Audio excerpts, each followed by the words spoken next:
Magandang hapon po sa inyong lahat. Ito po ang inyong Vegeman, Sir Mike the Vegeman. Sa hapon pong ito, ang pag-uusapan po natin ay tungkol po sa sili o yung hot pepper. Meron na po tayong mga video tungkol po sa pagtatanim ng hot pepper. Pero ngayong hapon pong ito, hindi po yung tungkol sa pagtatanim ang pag-usapan natin. Kung paano po ang kitaan o yung tinatawag na cost and return analysis. Magkano po yung gastos at magkano po ang posibleng kitain sa pagtatanim po ng hot pepper o yung sili. So ang pag-usapan po natin ay tungkol po sa isang hektarya ng pagtatanim po ng sili at ano po yung mga potensyal na pwede nating kitain at ano naman po yung ating gagastusin. So pag-usapan na po natin yung tinatawag nating cost and return analysis para po sa hot pepper o yung sa Tagalog po, sili po ito. So pag-usapan po natin ano ba yung mga gagastusin at ano naman po yung ina-expect natin o potential na posible na return sa atin. Kasi nga po ang pagtatanim, halimbawa po sa sili ay isa pong negosyo, kaya po mas mahalaga na maintindihan natin para po makapag-prepare tayo sa mga gagastusin at ano naman yung ina-expect nating income. So ito po, base po ito sa Red Hat na F1 o yung hybrid na pepper ng East West Seed. So base po sa kanilang analysis, sa kanila pong mga pag-aaral, nakuha po natin itong cost and return analysis. At kaya rin naman po Red Hat yung pinili natin kasi ito po yung pinaka mabili po ngayon na buto ng hot pepper sa merkado. So pwede po ito sa fresh, meaning yung pangsawsawan, at pwede rin po doon sa mga processing. Ibig sabihin po ng processing, yun po yung pinapatuyo po yung bunga ng sili. Yung iba po, pinapulverize, powdered. Yung iba naman po, flakes po yung ginagawa. Sa isang hektarya po ng pagtatanim ng hot pepper, usually po nasa mga 20,000 plants. On an average po yan. Kasi pagka po talagang fully maximize po yung area, pag spacing po niya is 0.5 meters po yung distance between plants, usually po 26,666 plants po yung pwedeng maitanim. So para po sa atin, medyo conservative po na 20,000 plants po yung pag-uusapan natin. So ano po ba yung mga gastos? So dalawang klase po yung usually gastos Isa is labor and the other one yung mga materials po na ginagamit. So in terms po ng labor, ito po syempre yung mga trabaho na ginagawa sa taniman. Unang-una syempre po ipe-prepare po natin yung lupa. So mas maganda po kung sa hektarya pong gagamit natin at meron naman po tayong traktora, mas maganda po na traktora po. Usually mabilis po kasi pag traktora. So hindi po ganong kailangan marami ang tao. And ngayon nauuso na rin po yung yung rotavator na maliit lang. Hindi na po kasing laki ng traktora. And usually pwede po magastos natin sa around 5,600. So depende po ito sa lugar. Ang labor usually po depende po sa lugar So may mga rates po na 200, 250. Yan po So iba-iba po. So dito po unit price natin 700 kasi inarkilahan po yung yung traktora. So 5,600 around 3%. Ito pong 3 dito, 3% po ibig sabihin niya. Sa total po 100% ng gastos, 3% po yung allotted para po sa plowing and harrowing. Yung pagpe-prepare po ng lupa, pagbubungkal po Bed making. Ito po isa po ito sa pinakamagastos din sa labor, 7%. Kasi po karaniwan nga po sa Pilipinas, mano-mano po yung paggagawa po ng kama o yung plat na tinatawag o yung bed. So makita nyo 72 Mondays ang requirement kasi nga po maraming tao po yung kailangan dito. So kung meron pong makinarya mas maganda na nakabed na yan tapos ayan po ini-heal up lang usually. Pagka po yung mga taong ginagamit natin o yung binabayaran natin, mano-mano po yan, pala-pala po. Mula po dito, yan, nalagay po yan dyan. So, nagkakaroon po din ng kanal yan dyan, kanal. So, makita nyo, may tali po dyan, So, yun po yung guide pagka po tayo naggagawa ng beds natin. O yung plat na tinatawag. So medyo magastos po, 14,400. Mulching. Ano raw ba itong mulching? Yung mulching po, no, usually ang ginagamit si plastic mulch. Noong unang panahon, ang ginagamit, pero may gumagawa pa rin naman ngayon, yung dayami o yung rice straw ang ginagamit. Yung iba naman, mga sa US, ang nakita ko po is yung ginagamit parang yung chips ng mga kahoy, iba-ibang kulay, may pula, may itim. Ayan, so para po, usually para lang po ma-retain yung moisture nito eh. And ang sabi nila, kagandahan sa plastic mulch, yung silver daw po na yan, nakapag-repel din po ng mga insekto. Ayan, so yung iba po, yung mga marurunong na po magtanim, gumagamit na po talaga ng plastic mulch. Kasi yung advantage po talaga niyan is yung tanggal din po yung iwas erosion, yung gumuguho po yung lupa. Tapos yung fertilizer po natin na ma-manage po natin ng maayos. Kasi usually po pag may plastic mulch, binubutasan nyo lang yan, doon kayo magtatanim, pati yung fertilizer nyo doon sa tabi na po halos ng halaman. So medyo mahal nga lang po ito, no? Kasi yung plastic mulch usually sa 2,000 plus na po yata ang presyo ngayon dyan. So ito pong presyo dito na 11,200, ito lang po ay labor pa lang po ito. Labor pa lang yan, wala pa po yung mulch dyan, yung plastic mulch. And usually, actually meron na ngayong meron ng mga makinarya ngayon na gumagawa ng bed, tapos naglalagay na rin po ng nag-install ng plastic mulch. Meron po ngayon yan sa merkado. Seedling growing and transplanting. Siyempre sabi nga nila, dapat maganda yung punla natin. So dapat mapatubo natin na maayos, mapalaki natin na maayos yung punla. And yung sili po, usually mga abutin kayo ng mga 1 buwan bago nyo mai-transplant yan from seed. Kasi kasama na po doon yung pati mga hardening na tinatawag. O yung pinapatibay muna natin yung halaman bago natin i-transplant para maiwasan yung transplanting shock na tinatawag. Or yung medyo naninibago yung halaman natin from the present environment papunta doon sa ating field na pagtataniman. So yan po, medyo magastos din. 10,000 ang kailangan po natin dyan. Seedling growing and transplanting. Ngayon, kung ayaw nyo nang magpunla ng sarili ninyo, meron na po ngayon mga available na mga seedlings na binibenta po sa merkado. Marami na po yan. Meron yung sa East West na farm ready seedlings. Meron din po yung mga local nurseries. All over the island of Luzon, marami na po yan. And meron na rin akong nakita na meron na rin sa Visayas, pailan-ilan. At meron na rin po doon sa Mindanao. Usually, kung i-average natin, siguro po yung available na commercially na stocks ng seedling, nag-range po mga 2 piso po ang isang piraso niyan. Though, meron pa rin mas mura-mura doon, mga iba-ibang local nurseries. Marami na po ngayon yan. Fertilizer application, siyempre, mano-mano rin yung application ng fertilizer. So, that's 2% of the production cost. So, gamit kayo doon ng mga 17 Mondays daw, So, kung 200 ang presyohan ng pag-apply ng kada tao, 3,400 pesos po yung magagamit ninyo. Spraying, kung minsan po kasi hindi po maiwasan talaga na mag-spray, yung mga fungicide, insecticide, o kahit yung foliar. So, gagastusin po tayo dyan, mga 4,000 pesos para po sa labor. Weeding, huwag po natin kakalimutan na dapat maging malinis po yung ating taniman. So, yung weeding po, napakahalaga po nito. Alisin po talaga natin yung damo sa ating taniman. Kahit ano po yung crop natin, mas maganda po yung malinis. Kasi po, yung damo is usually nagko-compete po dun sa nutrients ng halaman na main crop natin. Pero kung kayo naka-plastic mulch, less na po yung inyong problema sa damo.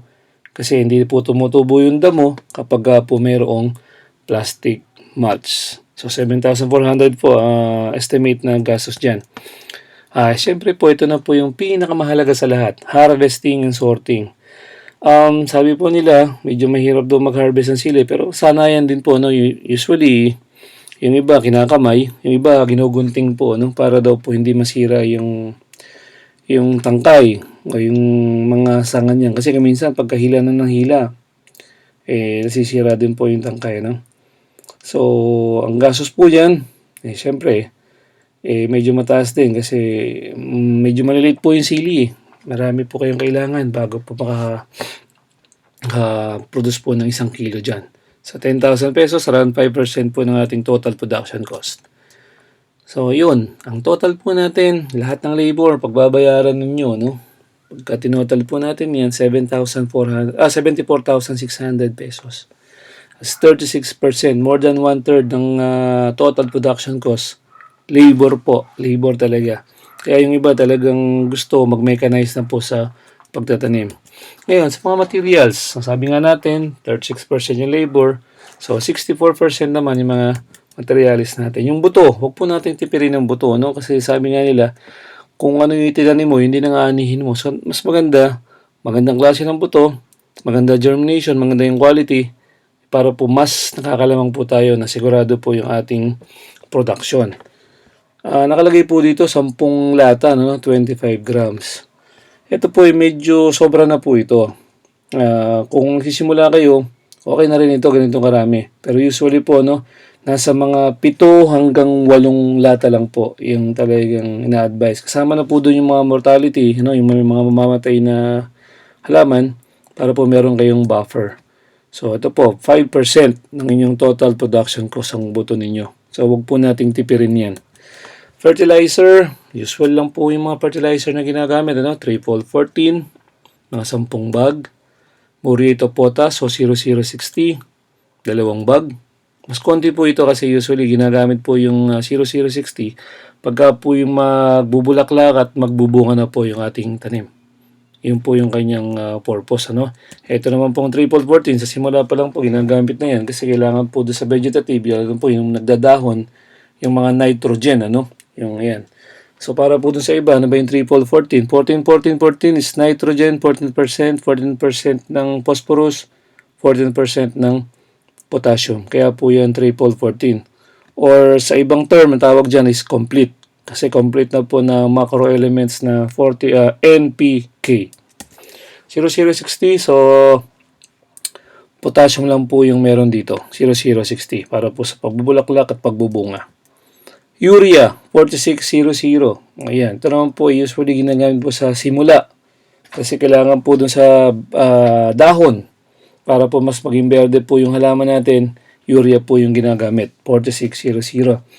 Sa ibang crop po, ang advice po natin, huwag pong masyadong sobrahan yung nitrogen. Kasi minsan dahon lang ng dahon. Kasi nga po, urea, nitrogen po ito. 46% po nitrogen. Yun lang po yung nutrients na nakalagay dyan. So, may tendency rin po na kumisa masobrahan po sa nitrogen na-abort po yung bunga. Halimbawa po sa kalabasa. So, dapat po yung tama lamang po na rate ang atin pong i-apply sa ating halaman. 1620, ayan, 2 bag po, sabihin, nitrogen and phosphorus po yan. Yan po yung klase ng fertilizer na yan. Foliar, yan. So, usually po, meron tayong mga supplement na foliar fertilizer, lalo na po kung medyo kinukulang po yung ating halaman. So, kaya po foliar yan, usually sa dahon po na-absorb yan ng halaman. Maraming klase po ng foliar na naglalabasan ngayon. Kaya po, pag nagpunta po kayo sa tindahan, tanong nyo na lamang po kung ano po yung mga magagandang foliar na fertilizer doon. Organic. Usually yung organic fertilizer, siyempre, yung mga nagpa-practice ng 100% organic fertilizer ang ginagamit nila. Usually, yung mga vermicast po yung ginagamit nila. And usually din, ito ay sa iba, ina-apply as basal o paupo. Nilalagay na po dun sa plat na tataniman o sa kama before po magtanim. O kung butas-butas lang naman po yung pagtatanim, nilalagay po dun sa butas yung abono, halimbawa po nga po is vermicast, bago po itanim yung halaman o yung seedling na yung punla. Insecticide.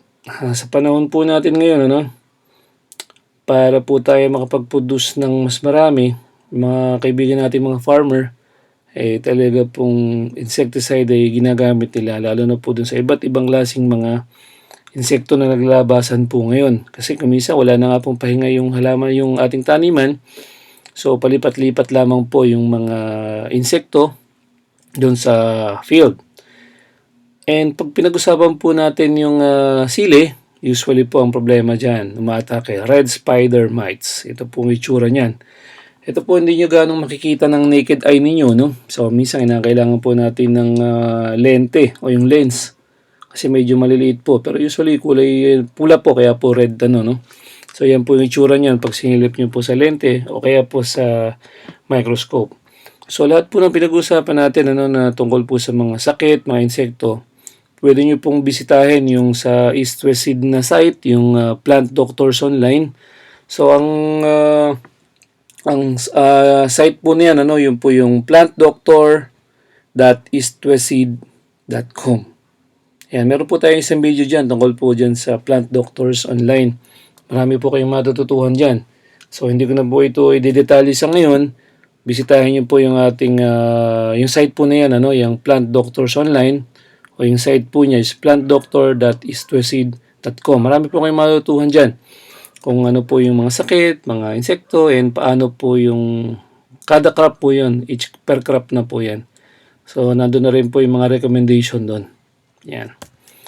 Aphids. So, ito po, no? Wide varieties po. Wide yung mga range po ng crops na inaatake ng aphids. So, ito po yung itsura niyan. So, sucking pest po yan. Usually po, ano, pa sa sinabing sucking pest, yun nga po, sinisip-sip nila. So, pag bumili po kayo ng insecticide, sabihin nyo lang po is aphids. Ano yung para sa aphids? Usually po yung mga clerk, marunong na po sila dyan. Kasi tinetrain din naman po yan ng mga technician, ano? Kung ano po yung gamit ng produkto nila, halimbawa po, insecticide, para saan po yon. At kung wala po kayong mapagtanungan, tingnan nyo po yung label, basahin nyo po yung label nung bibili ninyo na pamatay insekto. Trips, ito rin po, sucking pest din po yan. Yan po yung itsura niyan, ano? Medyo pahaba po yan. Itsura niyan. Sucking din po yan. Fruit worm, ito, umatake rin po sa sili.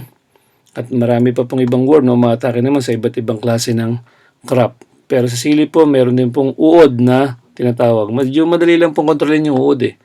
Kaya lang po, pag nakapasok na po dun sa ating sili, nasisira na po yung ating sili. Fungicide. So, ang fungicide po, pag sinabi po natin fungicide, pamatay po ito sa mga fungus or fungi o yung amag po sa Tagalog. So, marami pong klase ng peste. No? Meron tayong fungus, may bacteria, may virus, may nematode. Marami pa pong ibang klase. Pero yun po yung mga major natin. Ano? Fungus, bacteria, virus. So, fungicide. Mas maganda po yung fungicide is i-apply po natin as prevention. Hindi po yung curative yung action. Kasi po, ano, lalo na po kung tagulan, talaga pong meron po nagiging problema. Kasi po, usually po yung mga fungus, ang gusto po niya is yung mamasa-masa yung kondisyon ng environment at yung mainit or humid ang panahon. So, doon po sila talaga nagtatribe, ano, na talagang yun sila umaatake, yung mga fungus na yan. Bacterial spot. Usually po, no, pag bacteria, medyo nahihirapan po tayong kontrolin. Pero yung bacterial spot, relatively, mas madali po yung i-control. Ano? Usually, mga pwede po dyan gamitin is yung mga copper-based na fungicide. Meron pong bactericidal effect din po yun. And sabi nga po natin kanina, don't forget, visit yung ating nirecommenda na site para sa mga diagnosis, online diagnosis ng sakit tsaka insekto, plantdoctor.eastwestseed.com. Dumping off. Ang dumping off po, no, usually ito yung sa lahat ng halaman. Pwede natin ma-experience ito. Karamihan sa halaman. Kaya po tinawag na dumping off yan. Tumutumba po yung seedling. Umaatake po sa may base ng puno. Dito po yan, umaatake. Kaya po tumutumba yung ating punla. Dumping off yan. Fungus po ang may dahilan yan.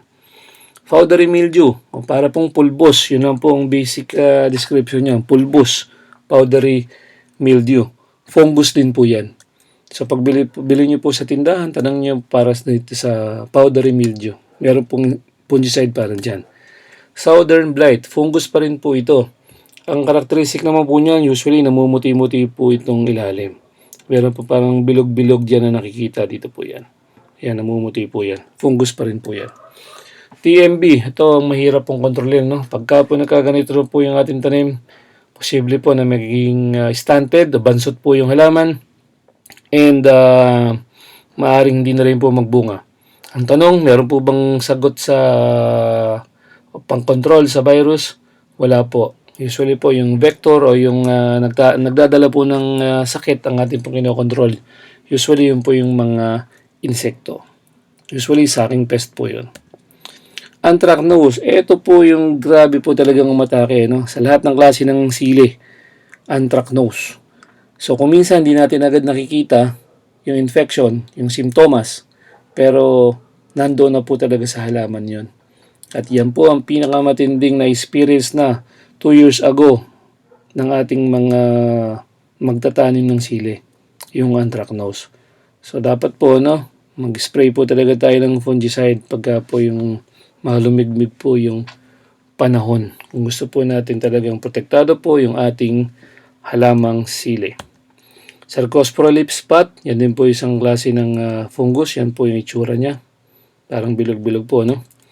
Okay, so yun po yung mga sakit na pwede nating ma-encounter, pati po yung mga insekto. So kaya po natin binanggit yun kasi nagbanggit po tayo ng gastos tungkol po sa insecticide tsaka po sa fungicide. Plastic mulch. So karamihan po ng farmers ngayon, talaga pong gumagamit na po ng plastic mulch. So sa isang hektarya po, usually magagamit nyo 15 rolyo, 15 rolls ng plastic mulch. Ang haba po ng plastic mulch, usually 400 meters. Ang lapad po niya is 1.2 meter. And yung kapal, depende po yan sa mga brand na mabibili ninyo. Merong 0.25 microns, merong 0.3 o 30 microns, 3 microns. Ayan. So kung 15 po yan, estimate po natin mga 2,000 presyo, 30,000 pesos. And malaki po, 14% po ng total production cost. Kasi nga po, 30,000. Medyo malaki pong gastos yan. Seedling tray. Kung kayo po yung papatubo ng inyong sariling punla, bibili po tayo ng seedling tray. Usually, yung makakapal po, ang presyo po ay 65 pesos. Meron pong maninipis, meron 25 pesos, 30 pesos, 35. Depende po sa supplier o mabibili ninyo. Pero yung 65 pesos po, class A po ang tawag dyan, yan po yung makakapal na ilang beses nyo po pwedeng gamitin. Poles, kailangan po kasi meron ding trellis sa pagtatanim po ng sili, lalo na po kung maraming bunga. So kailangan po meron pong kinakapitan po yung ating mga sanga, yung ating puno. Para po lalo na kung humahangin, hindi po mabali yung mga sanga ng ating halaman. Sayang naman po yung bunga. Wire, ito rin po, para din po ito sa paggawa ng trellis natin. String, yan po yung pinangtatali natin doon sa wire, tsaka po doon sa ating halaman as support po doon sa ating mga sanga at sa halaman natin mismo. So, ang subtotal po ng materials, 134,930 pesos. Malaking pera po ito. So, 64% po ng ating total production cost. So, ang magagastos po natin, ibig sabihin po ito, talagang fully funded po ito. 209,000. So, ang laki pala. Malaki nga po talaga. So, depende po sa, depende po sa area ninyo. Depende po kung anong level na po yung magtatanim. Tingnan nyo na lamang po doon sa mga pinakita po natin ng mga materials at saka sa mga labor kung saan po tayo doon aspeto makakatipid. So ang pinapakita po natin ito po yung napagdaanan na po ng ibang mga farmer na talagang ginastusan, talagang pinaglaanan po ng kapital na 200,000. And bakit naman tayo gagastos ng ganyang kalaking pera sa pagtatanim? Kasi po, meron pong potensyal na nakikita, natatanaw kung tayo po gagastos ng ganito. So, ito na po yung tinatawag nating cost and return analysis para po sa sili o yung hot pepper. Sa isang hektarya po, sabi nga po natin kanina, makapagtanim po tayo ng around 20,000 na plants. O yung population niya sa isang hektarya, 20,000. Pwede rin po maging 26,000. Maximum po yun, pero on an average, pwede po yung 20,000.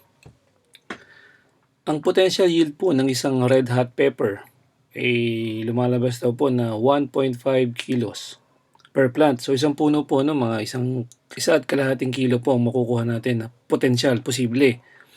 Yung magagaling po na farmer, kaya po nila kahit po mga 2 kilo siguro, higit pa.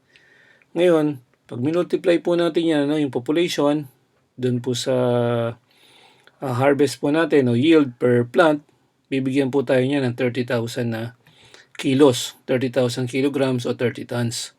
Ngayon, sabi nga po natin, merong low price, average price, tsaka merong high price. So, kung selling price po, halimbawa, lagay na lang po natin 15 pesos per kilo. So, ang gross income po niyan, mga 450,000 o less than $500,000 pesos. Kung ang production po, cost po natin is 209,530, meron po tayong potential net income. Neto na po, income na po ito na 240,000 pesos. E paano pa po kung maging 30 pesos po yung selling price per kilo o 50 pesos po per kilo? Sabi nga po dito, yung Red Hat nung nakakaraang mga taon, umabot pa ng 350 pesos. Minsan 500 pesos po yung farm gate. Kasi yung retail price nga po, umabot po ng 1,000 sa ibang mga tindahan o market sa Metro Manila.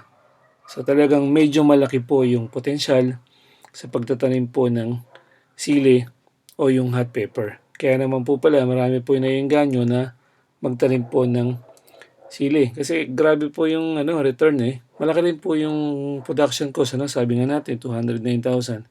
Pero, pag naman po tayo ay pinabura ng panahon, naibigay po natin lahat ng tamang pag-aalaga at pakain, abono, dyan po sa ating pagtatanim ng hot pepper o yung tender loving care, samahan na po natin. Siyempre, samahan din po natin ng dasal. Mukhang hindi po tayo talaga malulugi sa pagtatanim po ng hot pepper. So ito po yung ating cost and return analysis. So pasensya na po, medyo mahaba po, detalyado po yung ating discussion dito.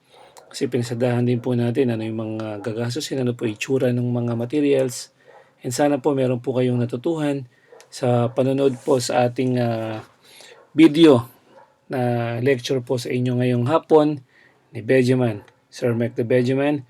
And it's always my pleasure to share information para po sa pagtatanim po ay kaunlad ng ating mga farmers para na rin po sa kaunlad ng ekonomiya ng ating bansa. So muli po, magandang hapon po sa inyong lahat. Ito po ang inyong Benjamin, Sir Mike the Benjamin. Salamat po.